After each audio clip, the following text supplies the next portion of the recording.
In the land of the rising sun, the insignia of the great Japanese empire is formed from 3 sacred treasures, each bearing immense significance. These treasures, the Yata no Kagami mirror of Yata, the Yasakani no Magatama jewel of Yasakani, and the Murakumo no Tsurugi sword of Murakumo, have been guarded with reverence since time immemorial. Of these, the sword Murakumo no Tsurugi, later known as Kusanagi no Tsurugi, the grass-cleaving sword, stands as the mightiest. It is not just a weapon but a symbol of strength and invincibility, sacred to the emperors and housed in the shrine dedicated to Amaterasu, the radiant sun goddess. Nearly 2 millennia ago, this sword was kept at the shrines of Ise, where Amaterasu was worshipped. The story of how the name of the sword changed from Murakumo to Kusanagi is one of knightly valor and cunning, a tale that begins with the birth of a boy destined to change the course of Japan's history. Prince Yamato Take was the second son of Emperor Keiko, the 12th descendant of the legendary Emperor Jimmu, founder of the imperial dynasty. Even in his youth, Yamato possessed extraordinary strength, wisdom, and courage. His father, impressed by the boy's martial prowess and promising future, loved him dearly, perhaps even more than his elder brother.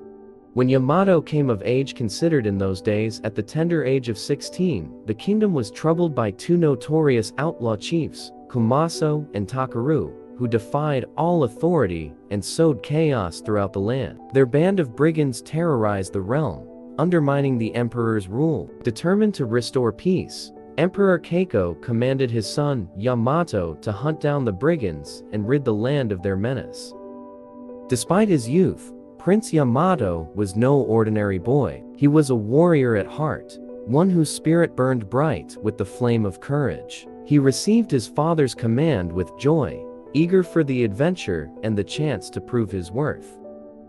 Before embarking on his dangerous mission, Yamato visited the sacred shrine of Ise to pray to his divine ancestor Amaterasu. There, his aunt, Princess Yamato, greeted him warmly. Knowing the peril ahead, she offered her nephew a splendid robe, blessed by the goddess herself, as a token of protection. With a deep bow, Yamato gratefully accepted the gift, feeling its weight as both a blessing and a responsibility. His heart, though filled with anticipation, was now calm, bolstered by his aunt's well wishes. With his warriors prepared and their armor gleaming, Yamato led his army to the southern island of Kyushu, the brigand stronghold. The journey was fraught with challenges. The land became increasingly wild and untamed as they ventured deeper into enemy territory. Towering mountains loomed ahead, steep and treacherous, while the valleys below lay in deep shadow. Ancient trees and massive boulders blocked the narrow roads, rendering travel almost impossible. As the obstacles mounted, Yamato knew that continuing with his army would only hinder their mission.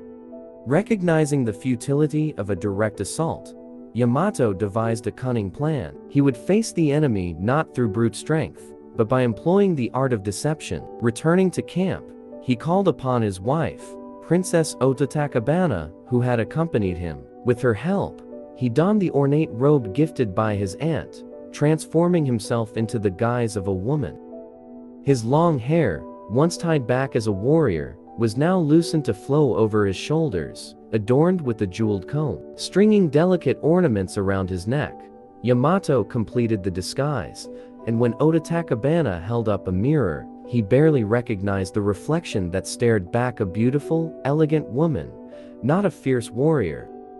Thus disguised, Prince Yamato ventured alone into the heart of the enemy's camp, where Komaso and Takaru rested after a day's plotting. The brothers were seated in their tent, discussing the threat posed by the young prince, whose reputation as a fierce warrior had already reached their ears. For the first time, they felt a stirring of fear. Yet, as they spoke of battle and strategy, they looked up to see a vision of beauty, an enchanting woman approaching their tent.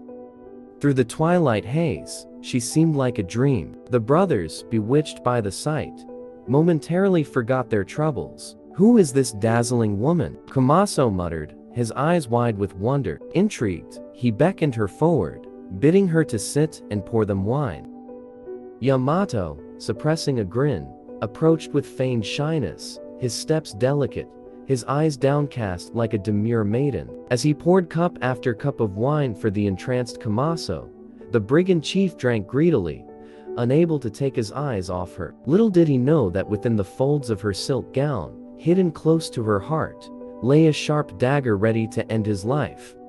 Kumaso, overcome by drink, laughed, oblivious to the danger before him. The young prince knew the moment was near, and his heart raced, not with fear, but with the thrill of victory. His ruse was working, and soon the brigands would meet their end, none the wiser. As the night deepened, Yamato's hand inched towards the concealed blade, the fate of his enemies sealed with each passing moment.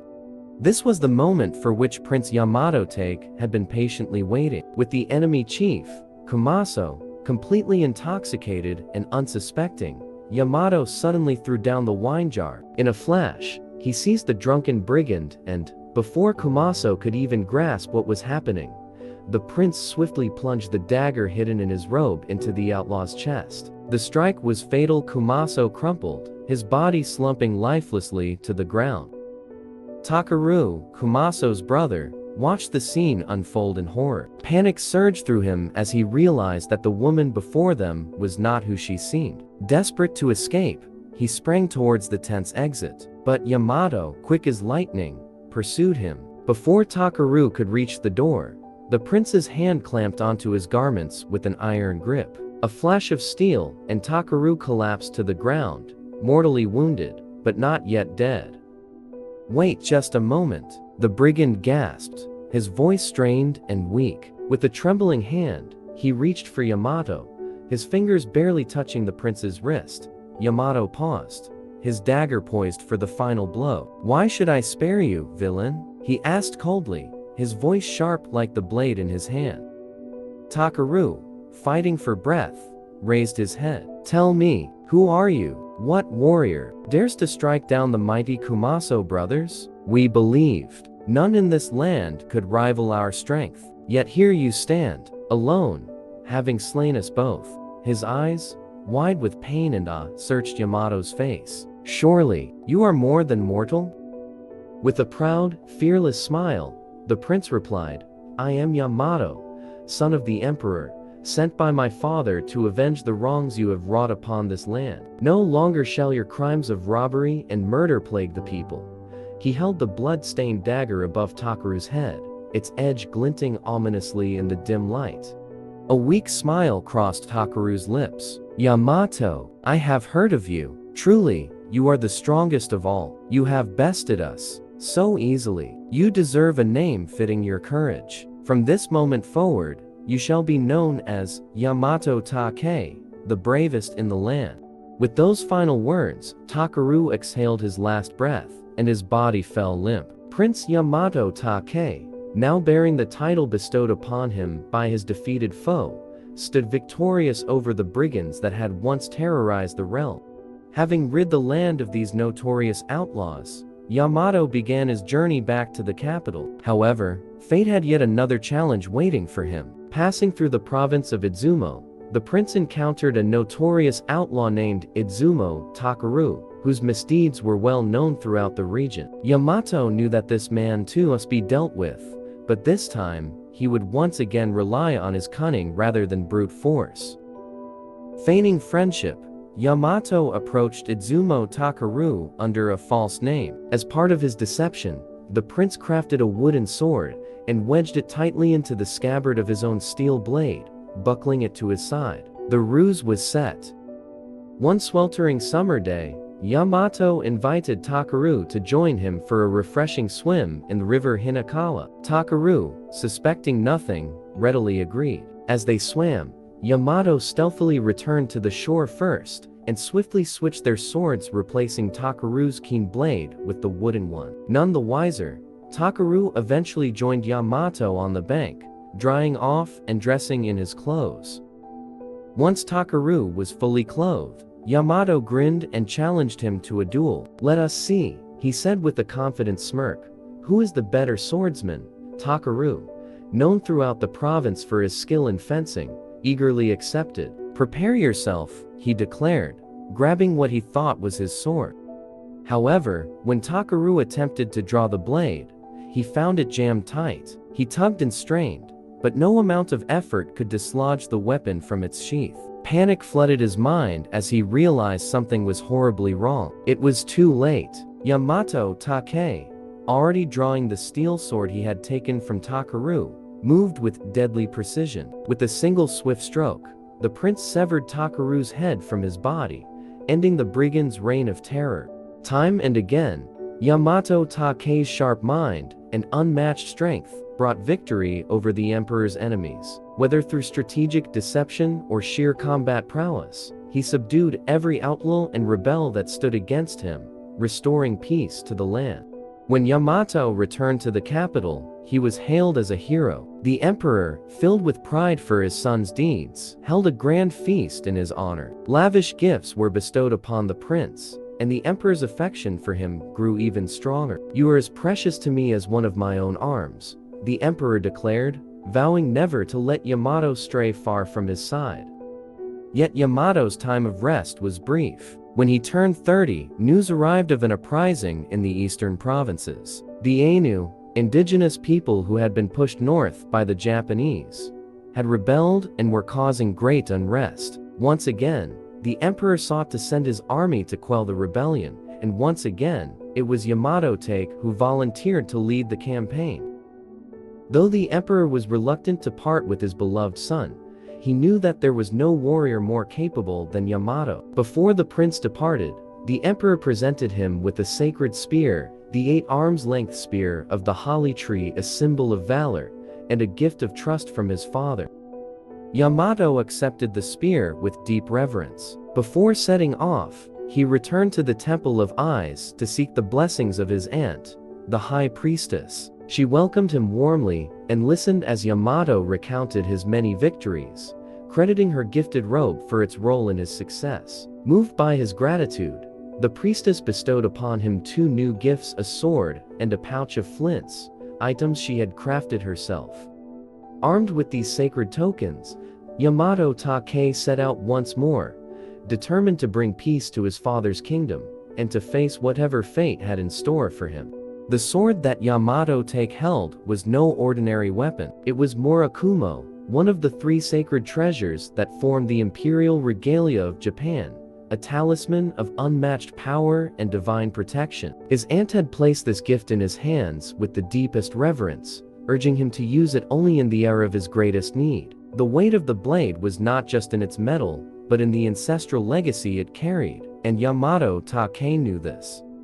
With a final, solemn farewell to his aunt, the prince gathered his forces and resumed his march to the distant east. They crossed through Owari and pressed onward until they reached Suruga, where the governor of the province greeted them with lavish hospitality. Feasts were laid out in their honor, and Yamato Take, still flushed from his previous victories, allowed himself to indulge in the warm reception.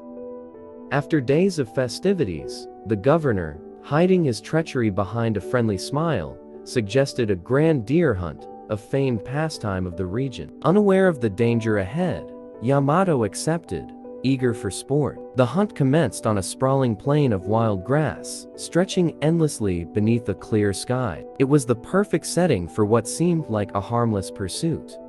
Yet, as the prince rode through the thick grass, chasing his prey, a sudden plume of smoke rose in the distance. In the blink of an eye, flames leapt from the earth, encircling him like a fiery serpent. The truth dawned on him. This was no hunt, it was a death trap. The governor, masked in false friendship, had laid the perfect snare, and now, fire surrounded the prince on all sides, advancing with terrifying speed. Yamato's heart raced, but not with fear, with fury. He cursed himself for his naivety and for underestimating the treachery of men. He wheeled his horse around, seeking an escape, but it was no use. The flames had him surrounded, their heat oppressive, their roar deafening. But Yamato Take was no ordinary man. His courage was matched only by his wits. In this most desperate moment, he remembered the bag of flints his aunt had given him, and the sword of Murakumo at his side. With swift precision, he struck the flints and ignited the grass near him, setting a counter-fire to stave off the approaching inferno. Then, drawing the sacred sword of Murakumo, he slashed at the grass, cutting a path through the blaze with unmatched strength and speed. The flames hissed and recoiled as if repelled by the divine power of the sword. Just as the prince began to tire, the winds shifted. It was as though the gods themselves had intervened. The fierce gusts turned the flames back, driving them toward the treacherous governor who had set the trap. Yamato Take stood in awe as the firestorm devoured the land behind him, consuming his would-be assassin and his men. The prince, untouched by the flames, knew that it was the sacred sword and the favor of Amaterasu, the sun goddess, that had saved him. In that moment of profound gratitude, he raised the sword high above his head and named it Kusanagi no Tsurugi, the grass-cleaving sword. The place where he made his escape he named Yaezu, a name that echoes in history to this day. Triumphant, Yamato Take pressed onward with his campaign, subduing his enemies with a blend of strength, strategy, and divine providence. His victories stacked one upon another, and yet, through it all, he was not alone. His loyal wife, the Princess Ototachibana, followed him through every trial, every battle. She endured the hardships of war without complaint, caring only for her husband's well-being, even as his heart grew distant from her. Her once ivory skin had turned bronze under the relentless sun. Her beauty faded with the fatigue of endless journeys. Yet still, she served him with unwavering devotion.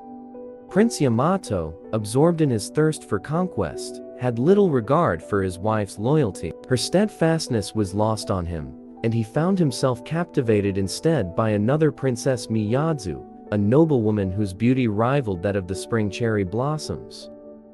In her palace in Owari, surrounded by lush gardens and opulent halls, she lived a life untouched by the hardships of the world. Her skin was pale and unblemished, her garments pristine. Compared to Ototachibana's travel-worn appearance, Miyazu was a vision of untouched perfection.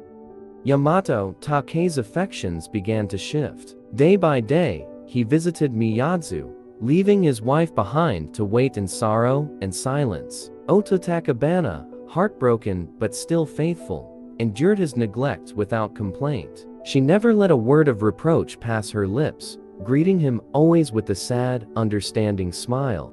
But fate had more trials in store. When the time came for Yamato Take to continue his campaign across the sea to Kazusa, he took his leave of Miyazu, promising to return to her after his war was won. Ototachibana, as loyal as ever, followed him in silence.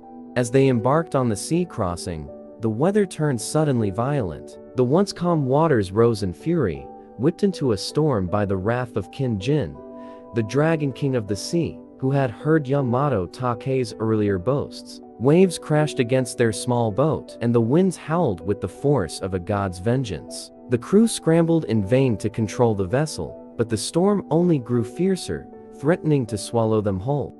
Amidst the chaos, Ototachibana, her heart swelling with the depth of her love, saw only one way to save her husband. Though he had scorned her, she could not bear to see him die. Steeling herself against the howling storm, she prepared to make the ultimate sacrifice. As the storm raged around them, the ship tossed violently on the furious sea, waves crashing against its sides, and the wind howling in a maddening fury. Ototachibana, standing tall amidst the chaos, raised her voice above the tumult, her heart filled with both love and sorrow. Her eyes were fierce with resolve, though her soul brimmed with pain. "Surely this storm is the wrath of Rin Jin, the mighty god of the sea," she cried, her voice firm despite the overwhelming noise of the tempest. "The prince has angered him with his careless jesting, and now, the sea demands a life." She turned her gaze towards the churning waters, and in a tone of unshakable determination, she declared, "I, Ototachibana, will offer myself in place of his augustness, Yamato Take, my life for his. Hear me, O sea god. Spare him, and let him reach the shores of Kazusa unharmed. Let my sacrifice be the price for his safe passage." Without hesitation, Ototachibana leaped from the ship, her form disappearing into the foaming, furious waves. In that instant, the sea seemed to swallow her whole. The crew, stunned and breathless, watched as the storm so fearsome just moments before began to abate. The clouds broke apart, revealing the sun's gentle rays, and the sea, which had moments ago been a roaring beast, became tranquil and still, like a great mirror reflecting the heavens above. The storm had passed. Yamato Take and his men reached the opposite shore safely, just as Ototachibana had prayed for. As their feet touched the sand, the prince's heart was heavy with a sorrow too deep for words. He knew that it was not by his strength or by chance that they had survived. It was his wife's unyielding love and her sacrifice that had saved him. The realization struck him with a force far greater than any battle he had fought. His proud heart softened as memories of her selfless devotion flooded his mind, and he felt the weight of his past indifference. Too late, he understood the depth of her love, a love so great that it had eclipsed even death. She had given everything for him, and in return, he had only scorned her. Guilt gnawed at his soul, and as the wind whispered through the trees and waves lapped at the shore, he could almost hear her gentle voice in the air, a ghost of what had once been. He could not escape the ache in his heart, an eternal wound.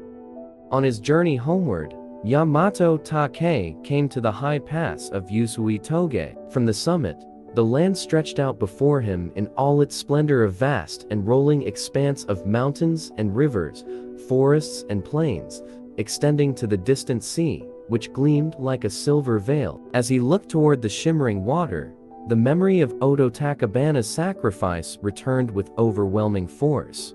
His chest tightened with grief, and for the first time, his stoic demeanor shattered. He stretched his arms toward the horizon, his voice breaking as he cried out, "Azuma, Azuma, ya, oh, my wife, my wife." His voice echoed across the land, filled with the sorrow of a man who had lost more than he could ever hope to regain.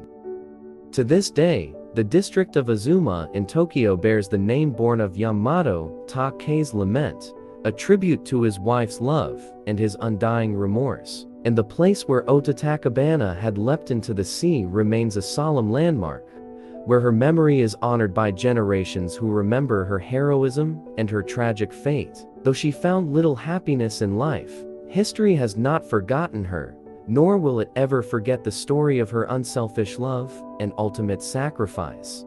Yamato Take, despite his personal grief, fulfilled his duties as a warrior. He had conquered the eastern barbarians, subdued all rebels, and brought peace to the land. His reputation as a formidable leader and masterful tactician spread far and wide. There was no enemy left to oppose him, for his strength in battle was unmatched, and his wisdom in council was unparalleled. He had carried out his father's wishes, and there was no more war to fight. Yet, as he prepared to return home, Yamato Take's heart still wrestled with the restlessness he could not shake. Rather than retrace his steps, he decided to take a new path through Omi. Upon his arrival, he found the people in great distress. Every village he passed was draped in mourning, and the air was thick with fear and sorrow.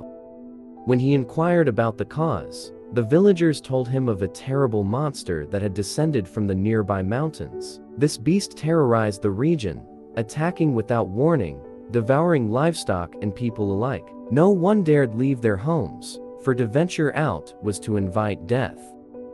Yamato Take's blood boiled at the tale. From the western lands of Kyushu to the far reaches of Yezo, I have conquered all who defy the king's peace. How dare this monster wreak havoc so close to the capital? I shall put an end to it.